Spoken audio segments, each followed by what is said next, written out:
Today is February 23rd, 2026. I'm on the roof of the Edick family, where we see that their roofing system has experienced quite a bit of wind damage from these recent storms. I'm going to be doing a repair attempt on that wind-creased and damaged shingle. The tools I'll be using is a flat bar, soft nose putty knife, magnetic roofing hammer, roofing snake, an 1.25 inch per code roofing nails.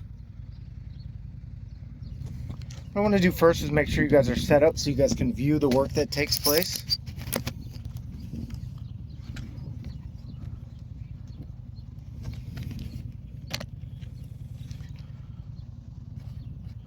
Alright, I think that should give everybody an appropriate viewpoint. Now I want to diagnose the shingle. What I'm going to look first for is where the shingle starts. Looks like the shingle starts here. So it'd be 1, 2, and 3, these 3 tabs. What I want to make sure is that they're separated from the material that holds them to the books beneath them. That one's been flopping around pretty easy. Oh, this one still has quite a bit of grip. We'll work to get this one free. There we go, we have the 3 tabs removed. Now I need to do the same thing for the books above it.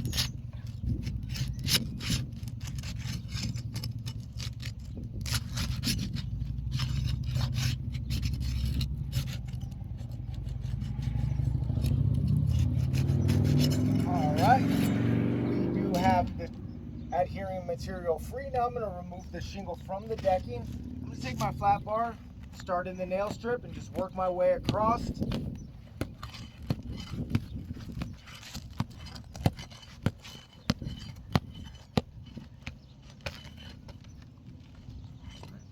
have a nail here that's going to impede us. We'll get that out of the way. Now I'm going to work to get the shingle free from the nails that hold it in the back.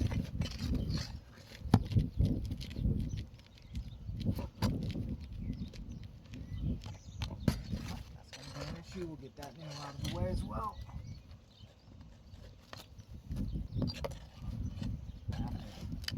Get under here to get this nail out. Get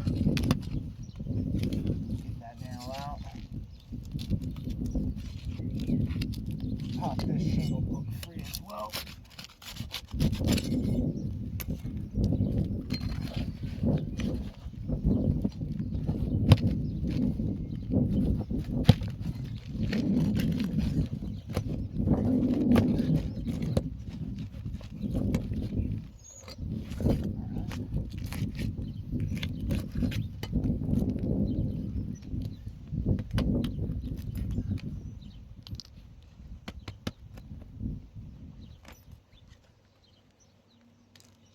Those all out of the way.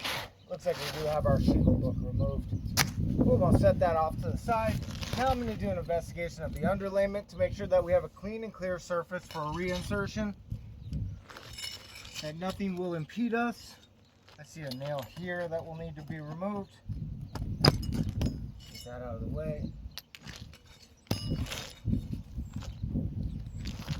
Small nail here that will need to be removed.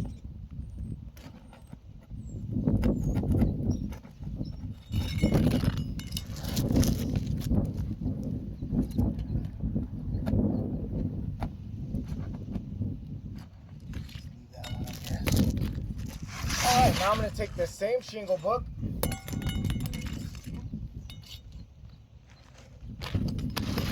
I'm going to line it back up where it was. I'm going to work to get it set back into place. Boom, we do have the shingle back in place. Now I'm going to take my roofing snake. The reason why we use the roofing snake is so we don't have to lift these books more than necessary to get an appropriate nail strike. I'm going to start on one end of the shingle. We'll start here. Make sure we're straight in the nail strip. That's 1.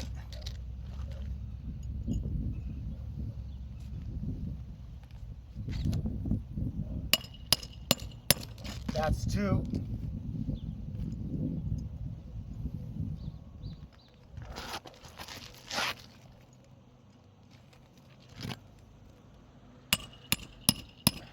That is 3.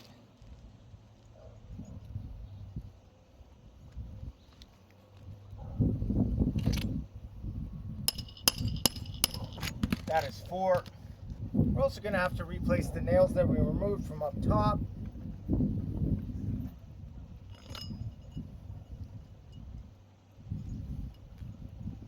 Right here.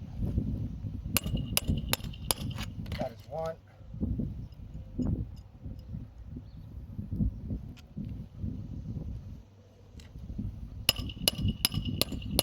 That is two. All right, we do have our shingle book back in place. However, I can see that granules have completely fallen off the books above it. We have a big streak right here, granule loss. Big area right there, granule loss. One right here, beginning, granule loss. And right here. Because of the removal of this shingle, the brittleness, the compatibility, everything, removing this one creates damage to this one. I would now need to replace this shingle. I'd most likely be chasing this all the way to the ridge. This would continue to happen because granules will just continue to fall off as you remove these, tweak and bend, and this is what happens. You get these large streaks throughout them. Because of these issues, I deem this roof irreparable.